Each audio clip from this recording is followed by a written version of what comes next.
Oh my god, that channel, like, it's so hard like switching from channels because sometimes like your head is so focused on one thing. I spent the last few days working on a video on my other channel, Affirmation.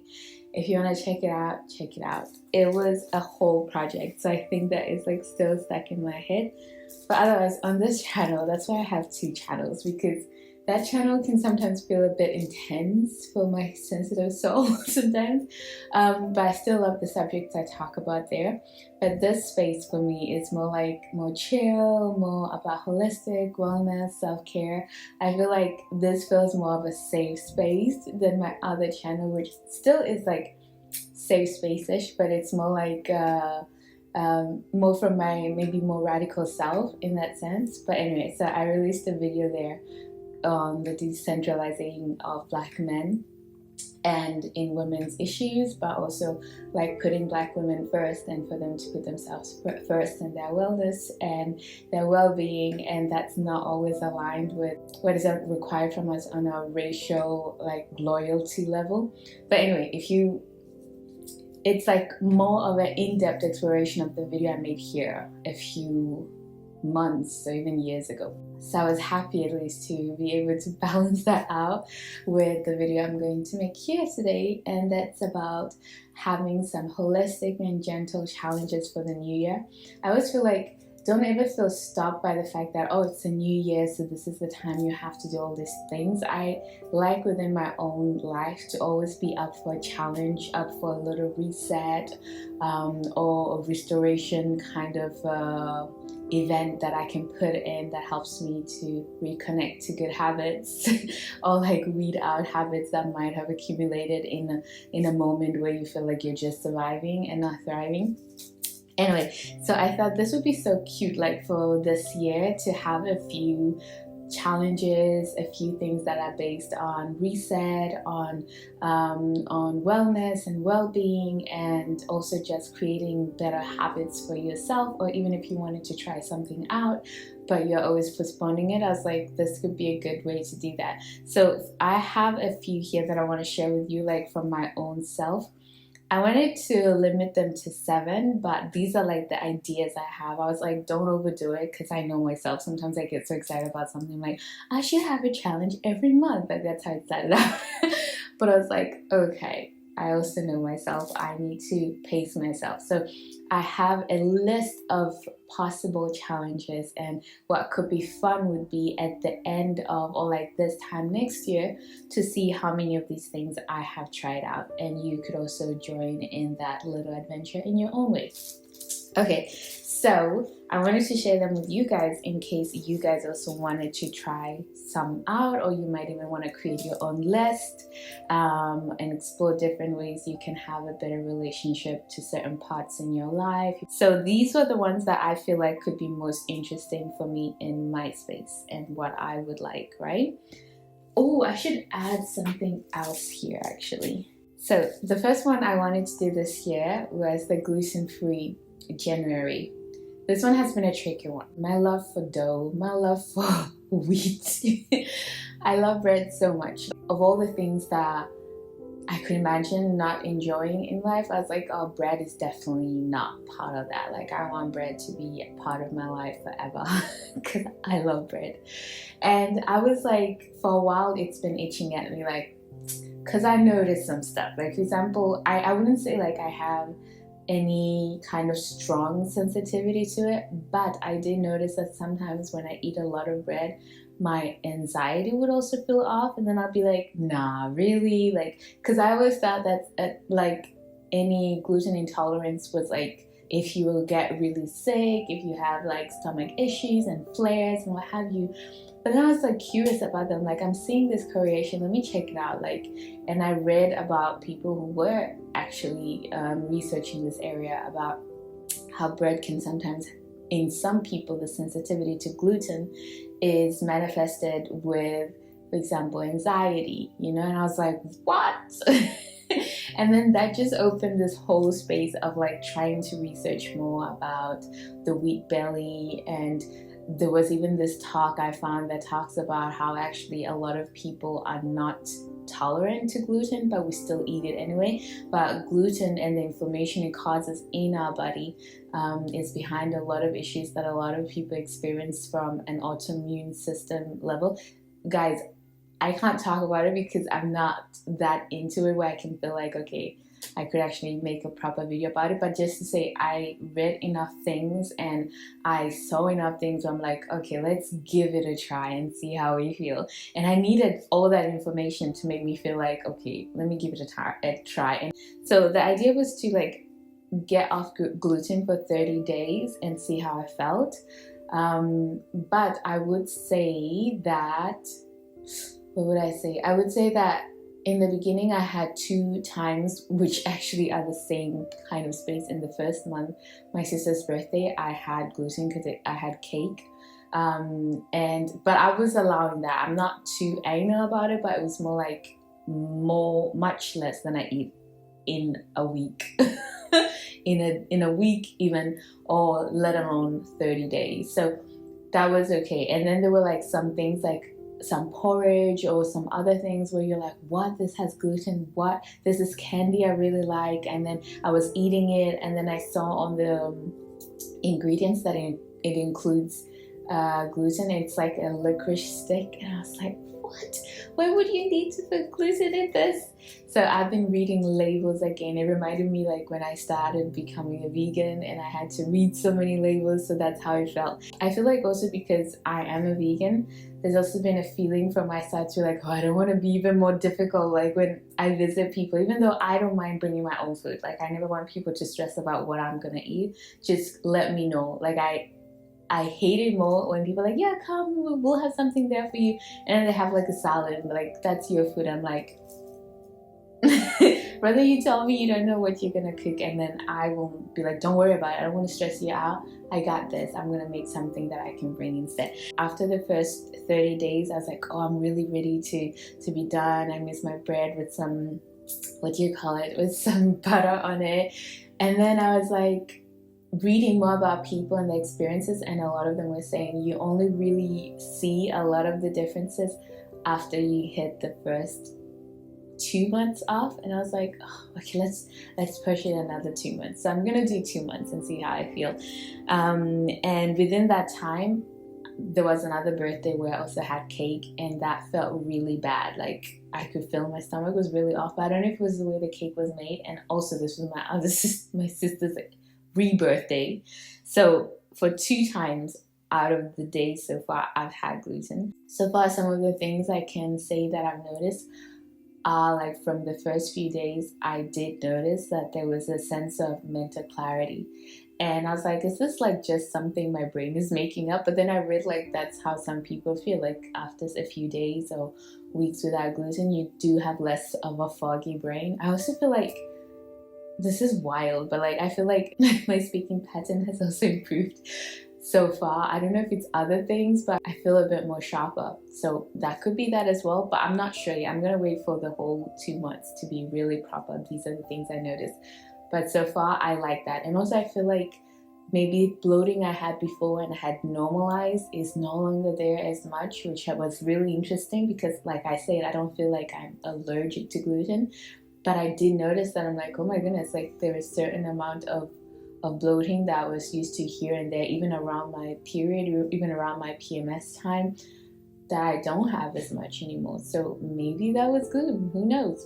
Another challenge I wanted to do was, like I love walking. If you have sessions with me, I always recommend to the people I talk with, if you can't do anything, at least go out and have a good walk. Like if you can try to get yourself out 30 to 40 minutes a day, just that, and do that consistently, it's going to improve how you feel mentally.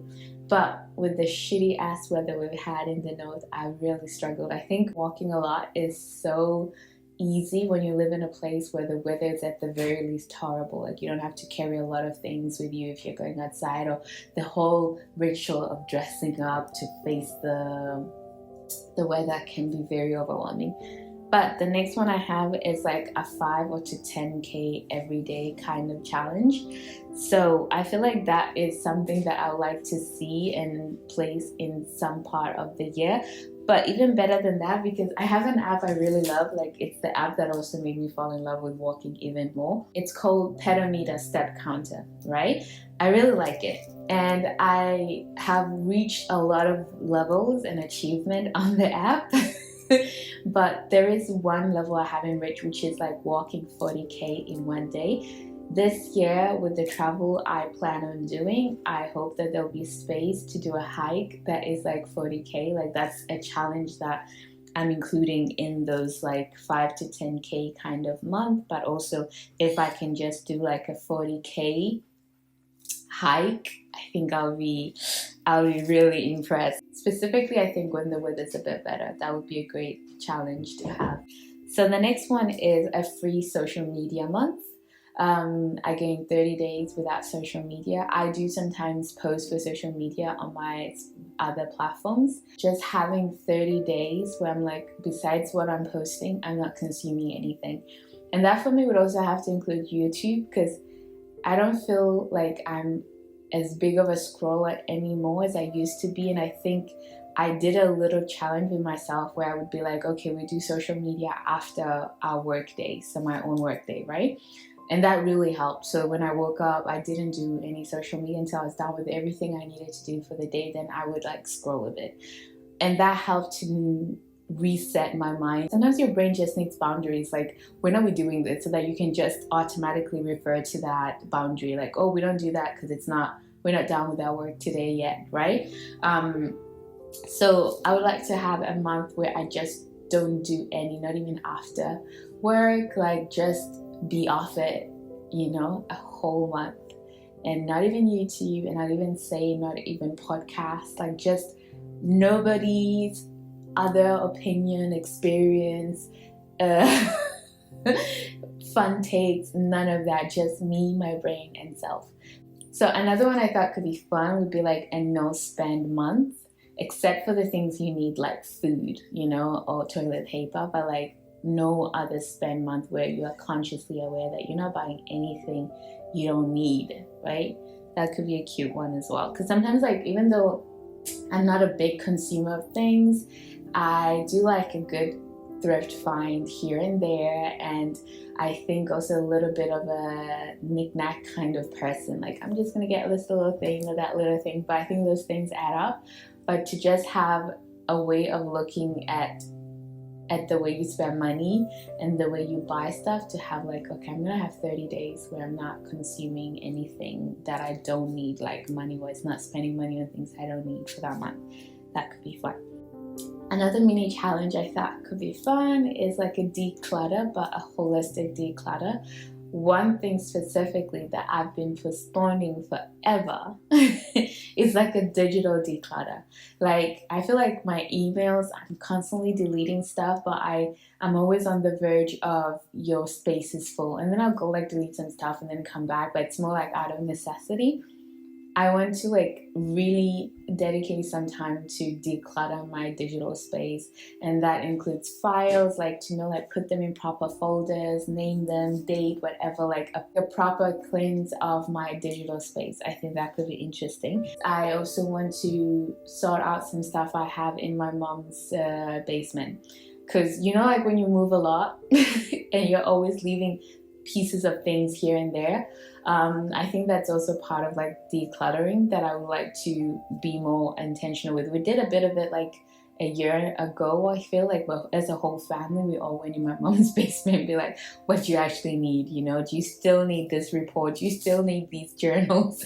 And I want to do another one like that, just to make sure that the only things there are things that I really want her to keep for me, and I'm not just holding on to stuff thinking that one day I might need this or want that. So I want a declutter month as well, where I'm focusing on cleansing digital spaces and physical spaces and wardrobe, the whole moment. Okay, I also like to do a no sugar challenge. Like nada, none of it. There's not much to say about that except that would be interesting. So a no sugar month. and also like a raw cleanse. I think that's gonna be more in the sunnier months, obviously, because we're not eating cold food out in this. Because it's always nice. I've done it before, and it always feels nice for the body to have a reset, like where you are eating food that doesn't need a lot of work for your body, but also is full of nutrition, which would also mean that you have to be quite mindful of the produce you eat, that it is good quality produce. But I want to do something like that, and maybe while we are traveling a bit this year, if I could get my way on a regenerative farm kind of workspace. That could be a cool moment to do that, where the produce are a bit more fresh and they are organically grown, and maybe in regenerative earth that is like full of nutrition, because a lot of the food we eat are depleted from nutrition because of the soil we have. Our soil quality for the most part is really shitty. Finding spaces that are conscious of that and are aware of regenerating the soil so that the food that grows in that soil has more minerals, has more nutrition. That would be a fun moment to do that, like raw food challenge. But I think I'd only do like 7 days, not more than that. So a small kind of reset. That's more like for my body. And then I also thought that for my body as well, like a 30-day strength or yoga challenge where I'm like really dedicated. So usually that is kind of my approach, but I would be honest and say that this winter, these particular few days and weeks, like it's been really hot. Like, and for me, it goes in a spiral. Like first I can't go out because the weather is shit. Then I'm like, or I go out and I don't enjoy my long walks that are usually what I like. And I feel like because you get into that kind of bad cycle where you stop one thing and then you want to stop the other thing. Like I see, that's why I always talk about that holistic healing and living. For me, it's like this cycle you tap into and you're adding each day, and it makes it easier for the little wheel to keep going round. And once you stop doing one thing, then you like things fall in each other, and then you don't want to do the other one, and then reset. That's why these little challenges are good, because even through your own life, even no matter how disciplined you are, you have to have the ability to catch yourself sometimes off the wagon and still feel like, okay, with this little routine or this reintroduction of this particular thing that I enjoy doing, I feel like it's okay. And I always also say this in the sessions I have with people, it's okay that you fall off of your routines or like stop doing certain things, but never see it as, unless it's like a continuous thread, it's not worth doing. Have a good comeback ability. Like that's one thing that I really, really, really have worked on, even with myself. Like even if you let go of something for a week, a month, half a year, God forbid, that you have the ability to be like, okay, I'm gonna reset, I'm gonna restart, and I'm gonna continue going forward. Don't see it as like, oh, I didn't do it, so now I'm starting all over. No, because you will be starting from the good habits you've already built in the last months, in the last years. You continue building on top of that. Don't see it as if like everything is ruined if you don't do it continuously forever. And I think when people see it in such absolute, then it makes it harder for them to keep doing or keep engaging in good habits, because they feel like once you can't commit to them and not stop, then you don't want to do them at all.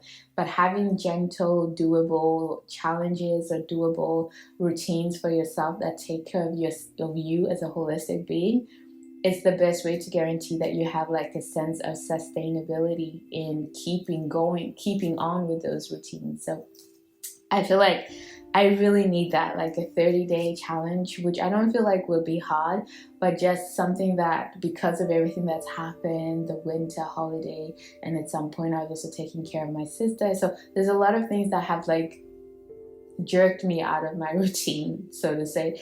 And I think I'm now like slowly like thinking, how do I get back into the groove of things? So maybe that's one of the first ones I will incorporate. And maybe sometimes some of them can go together, but I don't want to do too much, like I say. I think another one that I think could be fun, I feel like like I speak about as well when we talk about holistic living. I say mind, body, and soul, and surrounding. And in surrounding is where I would place like other things, not just where you live, but it's your community, your relationships, and what have you. Those are an important part of the mind, body, and soul wellness. We're not just, if I just take care of me, like everything else is going to be fine. No, you have to have a way of taking care of yourself holistically, but also the environments you set yourself in, also how you cultivate good relationships, how you maintain good relationships, and also how you build good relationships in the sense of what they also can recenter within yourself. Because when we talk about in the self-care wellness community, we are also learning to be a bit more selfish, so to say, because especially for people who come from spaces of being codependent or people pleasing, these kinds of reintroduction of self-care, of prioritizing your wellness, your boundaries, your self-care, you go into it, but sometimes then you can go so far in that direction, which makes sense, because I always say that sometimes when we lift so much on one extreme, we might go on the other extreme, but then eventually, hopefully, you find a balance. So I also try to think about that as well, like even like with the small things I do, if I'm going to maybe help out my mom or the people around me, my friends, I also see it as it's not just something for them, but it's also something that I need as a person. I need to live in a life where I'm not over focused on just doing what I want or what I need all the time. Like it's also good for your heart, I believe personally, for myself, that it's nice to put time aside where you are more from a space of service, intentionally saying, this is a time where I can do something for someone else or help out with something that they are interested in.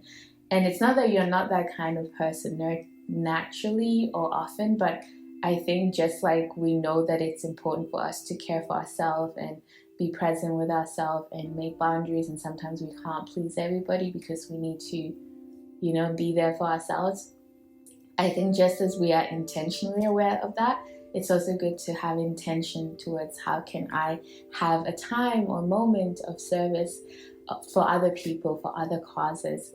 I've also joined an organization that I can volunteer with that I'm also very happy with, because for a long time, because I move a lot, I've always wanted to do it in the places I was, but I move a lot, and then it makes it harder for me to be able to volunteer somewhere, do something else for other people in that regard. I want to make an intentional time that is focused on other people. So another one I have that I want to accomplish is a week in the wild.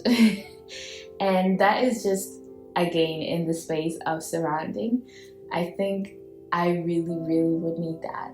Yeah, like basically I love nature, especially in my season of birth, like spring, summer, like I'm a summer baby, so for me that is the kind of time of the year that I really enjoy nature.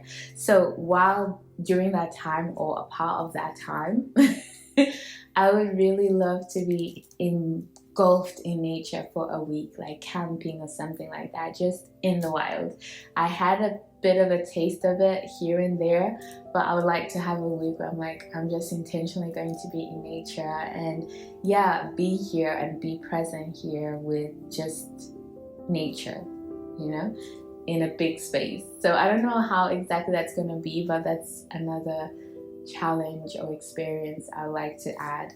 I also want to have a 30-day writing challenge. I have a project to finish that I'm still working on, and I started it during the Nano challenge of, I don't even know which year it was it 2019? I think it was 2019. November 2019. And after that challenge, I never wrote again on that project. And I need to get to it. So I think I would like to, maybe I'll join Nano this year, because last year I joined Inktober because I wanted to finally challenge myself to draw more, but I couldn't do Nano right after because that was too much. I'm like, I've just finished Inktober, I'm not doing Nano, but I might do Nano this year. or at some point I would like to like really work on my project and dedicate 30 days where I'm like, I'm writing every day, you know? So that's another thing I've put in there. It's a good way to progress on projects. By doing them in community, there is this like healthy pressure because you're all like excited to progress on your things. And if I do something in community, I'm also more likely to feel like, okay, we're doing it. You have to finish it to the very end. So I like that. The last thing I have is like an affirmation self-talk reset, like 21 days. I think usually, especially if you work in the spaces of wellness and well-being, you take for granted that, okay, yeah, but you always, regardless where you are, what you do, what profession you have to be mindful of the thoughts that are going in your mind unchecked. I think over the years, because much of my own practice is having a holistic approach, so for me, it's not about sitting and then saying affirmations to myself. It's like checking on those things constantly all day long. You know, like, why am I saying that? Why do I feel that? Like, I try to be present with myself as much as possible throughout my days. But I feel like it could also be fun to have a 21 challenge on a specific subject. For me, like this season of my life, it's just in self-reliance in an economical way. I feel like there's a lot of other things I've struggled throughout my life that I feel I'm really balanced in and I feel grounded in. And I feel like the work I've done over the years like have cemented those good habits or perspectives in those other areas. But I feel like when it comes to my financial space, that's something that I've put on the back burner for a while because I think also just the way I saw money, capitalism, everything. I think I'm just like having now a proper moment for that intentionally. Even this whole year for me is also focused on that, like, okay, what do we need to do, like mentally, mindset wise? What are some of the beliefs that I have that hold me back in certain areas? Like even with my sessions, I remember like changing the prices because before I had like open price where if I felt like I could hold space for you and I felt like the price that you mentioned was one that I felt good about, then we could work together. And I always also respect my journey. I never see anything back and be like, and that was wrong because this is better. No, I see that I'm always growing in every choice I make. And then I also then grew from that and be like, no, actually, now I want this. I want this to be the minimum of my what I get for my sessions because this is where I am and this is what I feel aligned with. This is what I feel feels fair to what I give and the spaces I hold. But even in beyond that, like finally publishing my little shop and feeling like, yes, I can make money from the things I love. I can, oh my God, there's another thing I will share with you guys at some point. Like I worked on a project for a family member and I finally got to give it to her and she was like, the emotional response she had, it was like such an affirmation in that space. Like the things you do and the things that you love to do can bring so much joy to other people as well. But more than that, don't be afraid of wanting fair compensation for the things you do. I think also in the holistic space or in the wellness space, especially when we want to work with our people in our community, sometimes it's a feeling that you should make it so cheap and so accessible to everybody. And I think honestly, like from the beginning, that was also my own driving force, that I wanted to be as accessible for a lot of people because I know things like therapy are expensive, getting life coaches or mentors is expensive for a lot of people. And at some point I was also like, okay, I feel good about giving the space in the beginning, like to do things this way so that anybody who needs it and is aligned will get it to a space where they can afford. But then also I feel like, okay, I feel good about that. And now like, this is where I am now. Now I want to at least have like a scale, a sliding scale of prices where people can pay, but the minimum is a price that I'm also happy to have because it's compensating me for my time, for my experiences, for my knowledge, and for the space. And also when you hold space for people, it's not just kiki and haha, like sometimes you're receiving a lot of heavy stuff and you have to digest that for people, you have to alchemize that for people, you have to be like the light at the end of that tunnel, and that can be also taxing.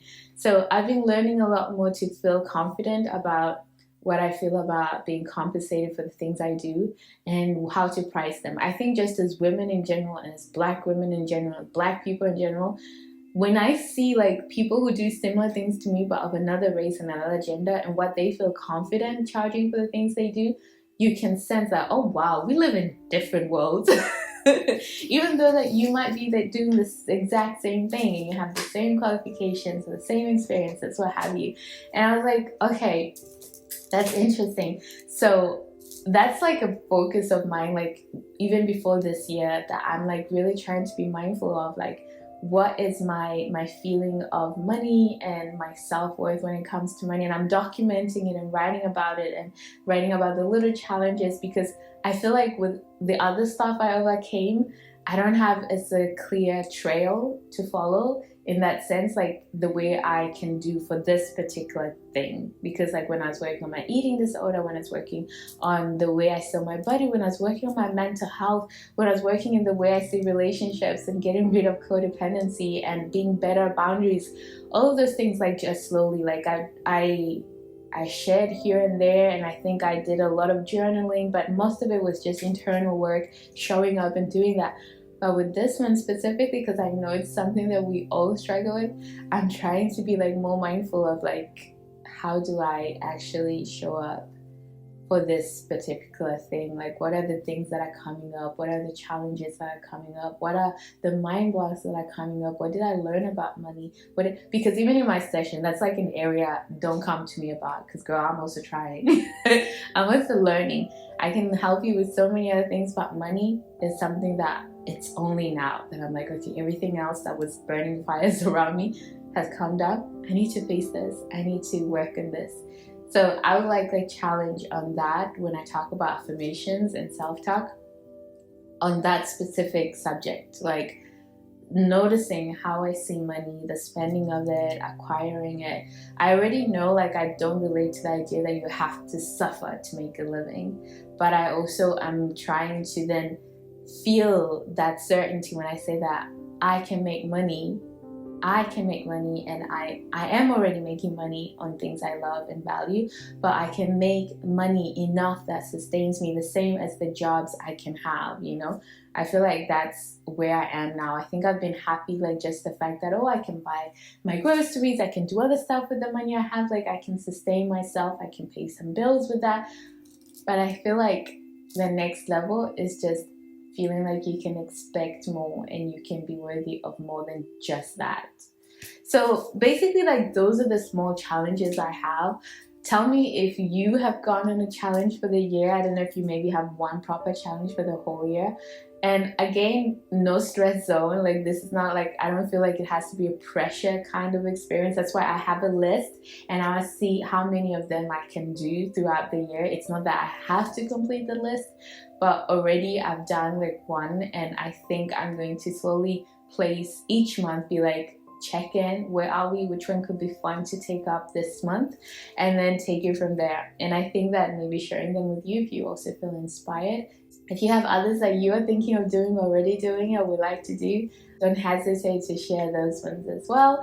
Otherwise, that's the video for today, guys, and I hope you are surviving through this shitty ass weather if you're in the north. But it's nice to feel like, okay, March is coming, even though you're like, oh my god, the month is already going, you know, but you're also like, let's get to March, let's get to April, because then the weather will also be better. But yeah, thank you so much for watching, and thank you for all the beautiful and cute messages you send me, either here or even in my DMs on my Instagram. I really do appreciate you guys, and I hope that you do know that even though we are a little small community in this big space, I do appreciate that you guys see and get my vibe here, and there's like a consistent number of you who always watch every video I put up, and that does really mean a lot to me. So thank you for that, guys. I will see you in the next video. Take good care. Bye.